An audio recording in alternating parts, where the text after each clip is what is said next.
Recipe দেখা যদি কারো জিহ্বায় পানি আসে তার জন্য কিন্তু আমি দেই না। তো আসসালামু আলাইকুম সবাইকে, সবাই কেমন আছেন? আশা করি ভালো আছেন। তো আলহামদুলিল্লাহ আমিও কিন্তু অনেক ভালো আছি। আপনাদের তো আপনারা কেমন আছেন অবশ্যই জানাবেন। তো অনেক দিন ধরে ইচ্ছে করতেছিল ভর্তা খাই, যেহেতু ঠান্ডা জ্বর। তো যেই ভাবনা সেই কাজ। আমি ভাবিরে নিয়ে গাছ থেকে একটা পেঁপে পেরে আনছি, তো ভাবিরে দিছি। আমি বলছি ভাবি তুমি কাটো, আমি ভিডিও বানাই। তো পেঁপেটা একটু একটু পাকা লাল লাল হয়ে গেছে। তো আমি ভাবছি যে ভর্তাটা অনেক মিষ্টি হবে।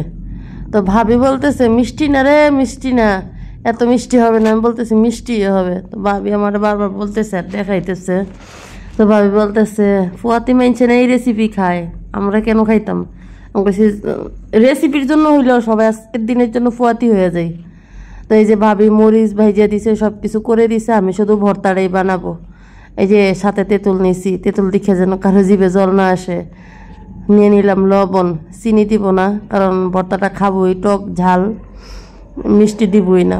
তো যে তেঁতুল নিয়ে নিছি, তেঁতুলটা নতুন মাসাল্লাহ অনেক টেস্ট। আমি অল্প একটু এমনি খাইছিলাম। তো সাথে সাথে দেখেন ভর্তা কিন্তু মাখা শুরু করছি, কিন্তু আরও অল্প কিছু রয়েছে। তো ভাবছি যে এটার মধ্যে মাখতে পারতেছি না, বড় একটা বলের মধ্যে মাখি।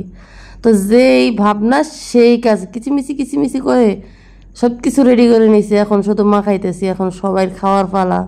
কারণ ভর্তাটা ভালোভাবে না মাখলে, না মিশালে কিন্তু মজা হয় না।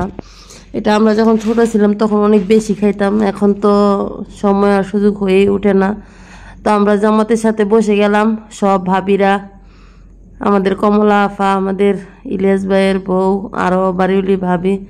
তো সবাই খাওয়া দাওয়া শেষ করে এখন দেখি জাল লাগতেছে। তো আমার এই যে কোলে যে বাচ্চা, আর কিন্তু আমার বাচ্চা ভাইবা কেউ ভুল করেন না, এই হচ্ছে আমাদের কমলা আফার নাতি, আমারও নাতি।